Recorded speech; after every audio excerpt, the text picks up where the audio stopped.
Army कॅम्पमध्ये आहे. बहिणीच्या दाजीच्या घरी आलोय. इथं आहे त्यांची फॅमिली. विशेष म्हणजे आमच्याबरोबर अजून तिसरा पार्टनर जोडलाय, महेश. तर चांगलं आता 3 ट्रेकर आणि कधी नाही तीच मी ट्रेकिंग दुपारी 2:30 वाजता जवळपास चालू केली. मी लडाख मध्ये होतो तेव्हा माझ्या मनात असतं की युट्यूब मध्ये जाऊ, पण आमच्या आर्मी मध्ये असं आहे की पण तुम्ही रोटी तव्यावरून खाली घेतली तर 2 मिनिटात तिचा बर्फच होत. हे जे मंदिर आहे ते नानासाहेब पेशवे यांच्या काळामध्ये बांधलेलं आहे.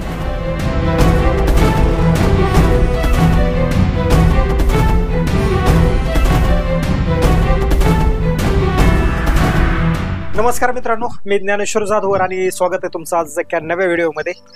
नाशिक सिरीज मधला आपला हा तिसरा व्हिडिओ आहे आणि सध्या मी आर्मी कॅम्पमध्ये आहे. बहिणीच्या दाजीच्या घरी आलोय. इथं आहे त्यांची फॅमिली. दाजी आर्मी मॅन, फौजी. ही शिमू आणि ही जोड जय वीरू.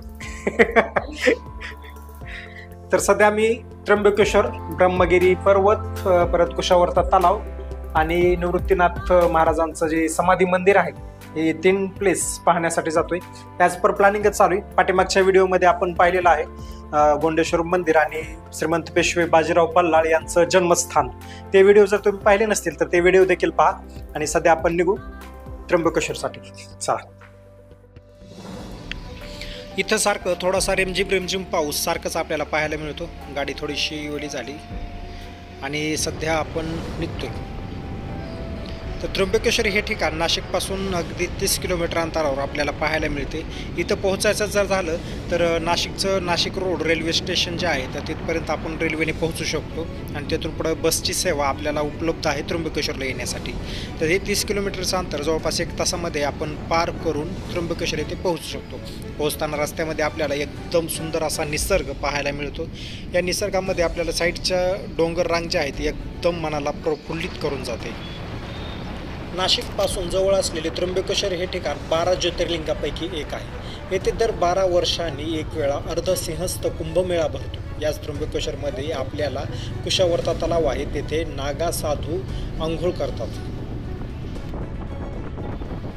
1 तासाची रायडिंग करून आपण इथपर्यंत येऊन पोहोचलो, पण मंदिर परिसरामध्येच रोडवर इतके गर्दी पहा. ही लाईन दर्शनासाठी आहे. 4-5 तास लागतील दर्शन करण्यासाठी. शनिवार गर्दी बघा. सोमवारी तर काय असेल अवस्था? सोमवारी रविवारी हो, रविवारी हा सोमवारी असं सोमवारी महादेवाचा वार ना. मंदिरामध्ये दर्शनासाठी लागलेली गर्दी पाहून आम्ही थोडासा निर्णय चेंज केला आणि ब्रह्मगिरी पर्वत ट्रेकिंग करण्यासाठी आम्ही निघालो. रस्त्यात जात असताना आम्हाला कुशावर्ता कुंड देखील पाहायला मिळाला. हा कुशावर्ता कुंड आहे ज्या ठिकाणी गौतम ऋषींनी गोहत्येचं पाप धुण्यासाठी आंघोळ केली होती आणि याच कुंडामध्ये आंघोळ करून त्यांनी गोहत्येचं पाप धुतलं होतं.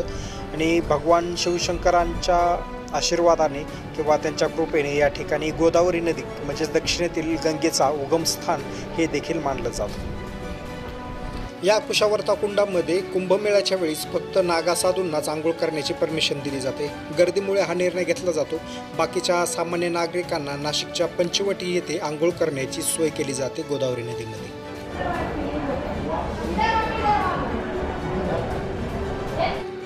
या ठिकाणी दररोज कित्येक लोक आंघोळ करण्यासाठी येतात, म्हणजे स्नान करण्यासाठी. तर असं मानलं जातं की या कुंडामध्ये आंघोळ केल्याने आपले पाप धुतले जातात.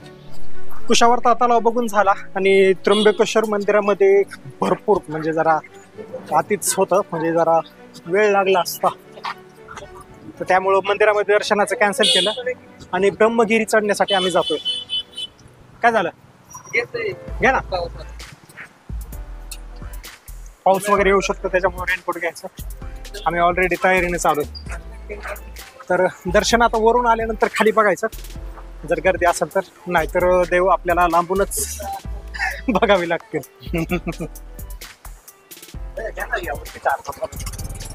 आता किती वाजल्यात आणि किती वाजेपर्यंत जायचं आपल्याला?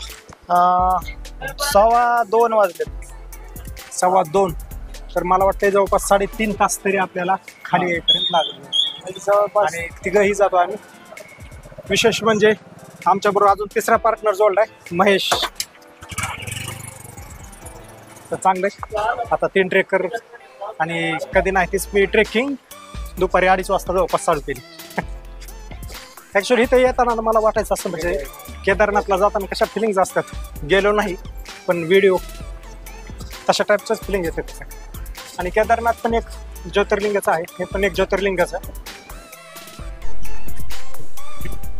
पर्वतावर चढायच्या अगोदर आपल्याला हा नजारा पाहायला भेटतोय पाण्याचा. काय नजारा आहे, वाव. तलावच आहे. तलाव गंगाद्वार. हे बघा ट्रेकर्स ट्रेकिंग करून खाली आलेत आणि आम्ही चाल जातोय.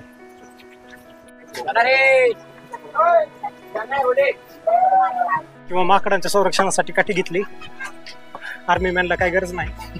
काय ना माकड बॅगवर बसलो काय का बघू त्याच्या अंगावर बसायचं का.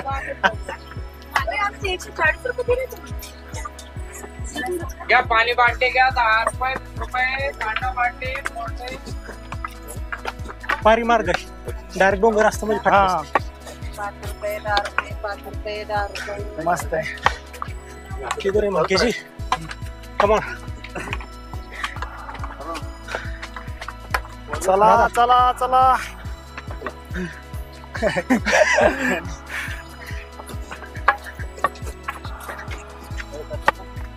देवीचं तर मंदिर. हे देवीचं मंदिर आहे. जवळपास अर्धा तास वॉकिंग करत करत पोहोचलेलो आहे. इथे धाप लागलेले आहे बऱ्यापैकी. सिंहावर बसलेली कुठली वैष्णोदेवी.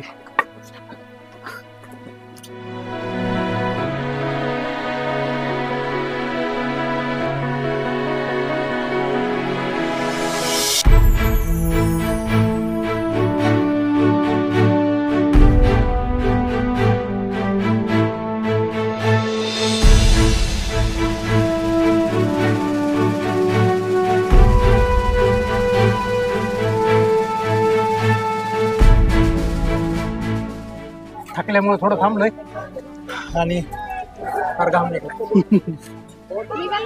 ते माकड हे पण जरा मोबाईलला कॅमेऱ्याला वाचा लागते. महेश या ब्रह्मगिरी पर्वताबद्दल एक कथा देखील सांगितली जाते. ते म्हणजेच गौतम ऋषींनी या पर्वतावर बसून सलग 12 वर्ष तपश्चर्या केली होती. याचं कारण म्हणजे त्यांच्यावर लागलेलं गोहत्येचं पाप. भगवान शिवशंकर ज्यावेळेस प्रसन्न झाले त्यावेळेस त्यांनी त्यांच्याकडे एक विनंती केली की या ठिकाणी गंगा नदीचा उगम व्हावा. तर भगवान शिवशंकर यांच्या कृपेमुळे या ठिकाणी दक्षिणेतील गंगा म्हणजेच गोदावरी नदीचं उगम स्थान आहे. आणि या नदीच्या पाण्यामध्ये त्यांनी कुशावर्ता कुंडामध्ये आंघोळ केली होती आणि आंघोळ करून गोहत्येचं पाप लागलेलं धुतलं होतं. असा हा इतिहास किंवा इथे कथा आहे.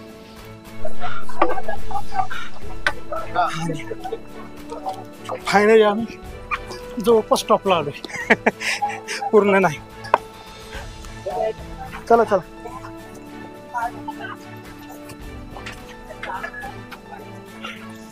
चला इथं सरबत घेऊ जरा. रोडच्या आउट साईडला आहे. पुढे मारून जाऊ.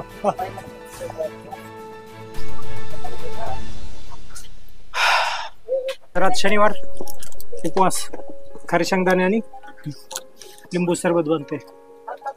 तर जवळपास स्टॉपला आलोय आता. म्हणजे इथून पुढे थकण्याचं जास्त काही नाही. दादा कसं वाटतं? एक नंबर. अजून किती वेळ यायचंय? अजून तुम्ही आला तर अजून एकदा. बरोबर. बायकोला घेऊन एकदा येऊ. सरबत आले. महेश चेअर्स.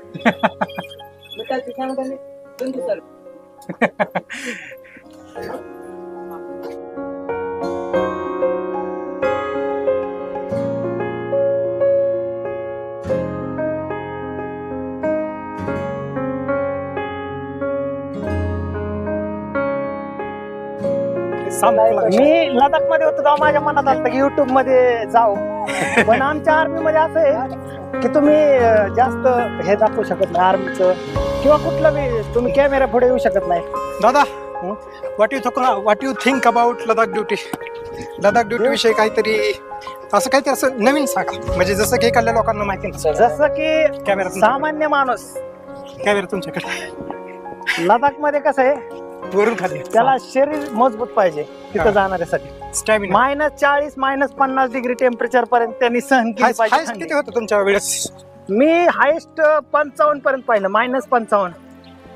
आणि मी काय म्हणतो, तुमचा जे स्वयंपाक होता बनवायचा, समजा रोटी असेल ना, हा तर म्हणजे ते डेली बेसिस बनवत होते का?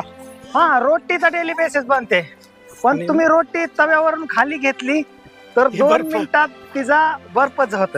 म्हणजे जवळपास ती रोटी इतकी थंड होणार की विषयच नाही. म्हणजे ही थंडावा तुमच्यासाठी काय आणि नॉर्मल? जरी तुम्ही टमाटर जरी हातात घेतलं तरी ते टमाटर दगडापेक्षा हार्ड होत आहे. त्याला आधी गरम करायचं, मग त्याला कापायचं. ब्रह्मगिरीच्या एकदम टॉप पॉइंटला आलोय आणि माईकचं नॉइज रिडक्शन मी चेक करतोय या ठिकाणी. बघा कशा प्रकारची हवा आहे, एकदम डेंजर.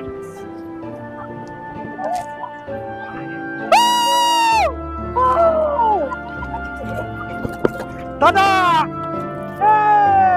महेश,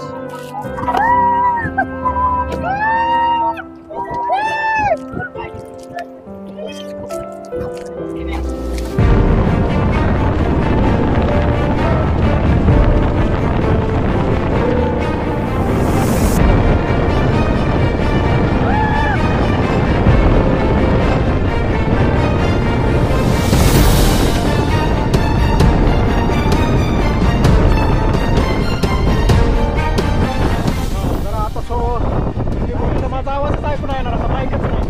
शेवळ आले खाली बघून जा. थोडं शेवळ आलंय तरी मी थाळी 250 असली तरी परवडणार. आणि आपल्याला लय मागत पडेल. एकदम डेंजर प्रकारचं वारं या ठिकाणी आम्हाला भेटलंय. ती म्हणतोय मागे मागे सर, पण म्हणतो नाही, गंगाद्वार बघायचंच, बघितल्याशिवाय जात नसतो मागं. गंगाद्वाराकडे जातोय आणि इथं थोडं वाऱ्याचं प्रमाण कमी झालंय. महेश आली दादा या ठिकाणी व्हिडिओ शूटिंग घेतात. तर बघा मित्रांनो, कशा प्रकारे हे धुकं वगैरे पडलेलं आहे. इकडं तरी आम्हाला वाटलं या साईडला तरी आहे, पण तरी वगैरे काही नाही. काय करायचंय? इकडे काढायचं आहे व्हिडिओ. पुढे एकटा दिसलं पाहिजे. Okay okay. आता पब्लिक आली. GoPro Hero 10. अरे वा म्हटलं. ओके ओके, धन्यवाद धन्यवाद. घ्या चांगला आहे, चालत आहे. आणि बेअर ग्रिल्सचे पावडे, व्हिडिओ शूटिंग, मोबाईलची क्लिअरिटी बघा कशा प्रकारे एकदम सॅटिस्फाईड.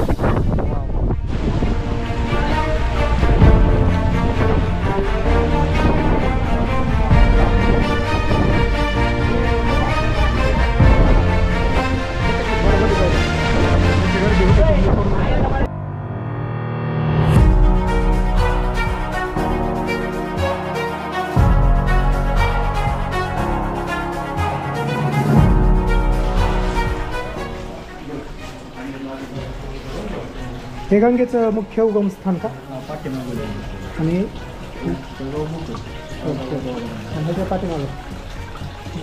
ब्रह्मगिरी पर्वतावरचं सगळ्यात जुन्या मंदिरामध्ये सध्या आम्ही या ठिकाणी आलो आहे. या ठिकाणी आपल्याला गोदावरी नदीचं पाणी, म्हणजे उगमस्थान, गोमुखातून पाणी येत आहे असं पाहायला मिळतं. हे पहा, या कुंडातून देखील पाणी इथून बाहेर जाते आणि या मंदिराच्या बॅक साईडला गोदावरी नदीचं उगमस्थान आपल्याला पाहायला मिळतं.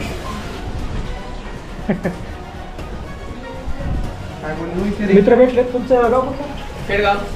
खेडगावचे आहेत सगळे, 4-5 जण आहेत. चॅनलला सबस्क्राईब करत आहेत.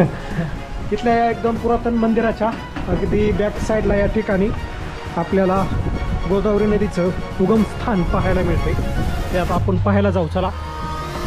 तर अशा प्रकारे आमची लुक झालेला आहे आमचा, पाहू शकता.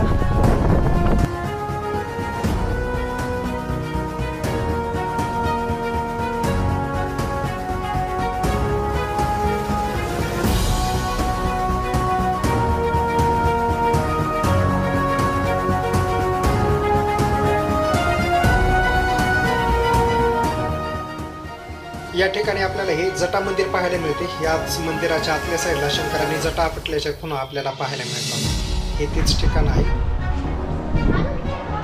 अंधार असल्यामुळे आपल्याला ओळखू नाही येणार, तर मी एक इमेज टाकतो.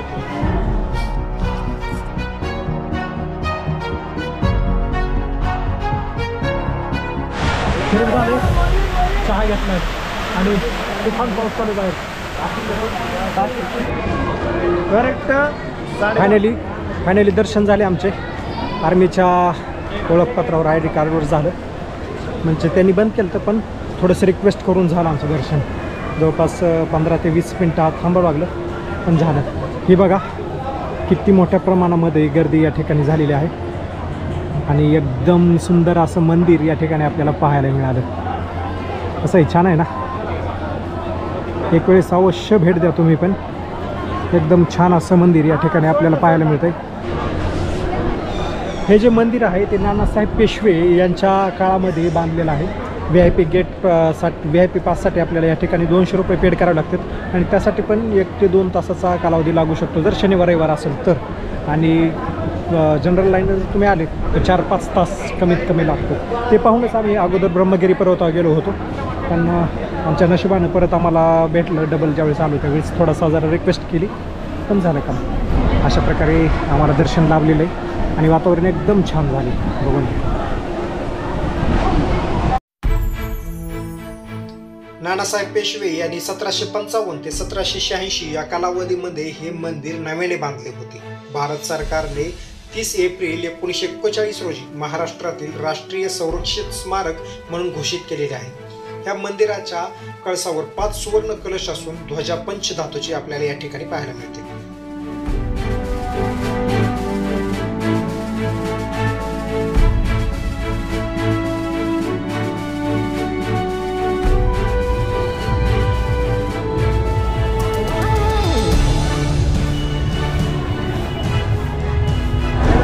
चला दर्शन झालं आणि त्र्यंबकेश्वरचा ब्लॉग आपण याच ठिकाणी समाप्त करू. ब्लॉग कसा वाटला हे आम्हाला नक्की कळवा.